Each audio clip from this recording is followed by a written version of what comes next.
My collection's bigger than yours, bro. Let's talk about collection pictures.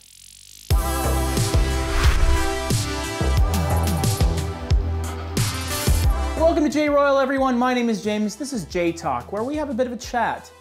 A little bit of a discussion, perhaps. Fragrance collecting is a very, very fun hobby once you really get into it. Another very fun part of the hobby is the community. Once you discover that there are other people out there that have similar interests, it's really interesting to share information and photos of our respective collections. If you are part of the fragrance community online, you will have seen tons of photos of people's collections. Whether it's just a bunch of fragrance bottles strewn about on a desk, or the more elaborate setups with shelving and wine coolers and things of that nature. On one hand, sharing photos of your collection is really cool. It's a great way for people to see what kind of taste you have in fragrances based on what you have in your collection. It's also a cool way to share creative ideas on how to store fragrances. That being said, there is a negative side of these collection photos. It's something that I've been thinking about for a little while now, but was more recently pointed out by Michael James and Mr. Siage, my boy Chris.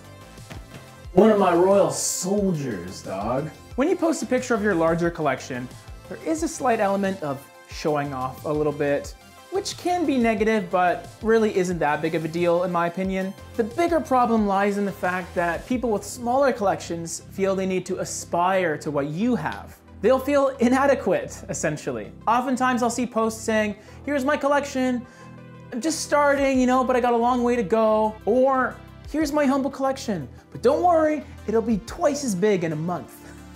Don't necessarily think this is the right attitude towards collecting. It shouldn't necessarily be an aspiration to have as many bottles as possible. Your focus should more so be on, I gotta find the fragrances that are perfect for me. And that takes a lot of trial and error. It's not something that you can get off of reviews or base notes or anything like that. So when it comes to collection pics, guys, of course, post away. But to the people seeing those photos, just take them with a grain of salt. We're not having a competition here, so don't feel inadequate because your collection happens to be smaller. In fact, some of the best collections I've seen have been under 20 fragrances, because those are the collections that have been carefully reduced to the holy grail fragrances for that person. That's ultimately a good place to be with your collection. If everything is a 10 out of 10 for you, that's awesome. All of our links to the Facebook group, Snapchat, and Instagram are down below. And if you like what you see, like this video and subscribe if you haven't. Let's keep this J-Talk going. Tell me what you think about collection pics, and also feel free to vote which house you want to see from my collection first. Peace.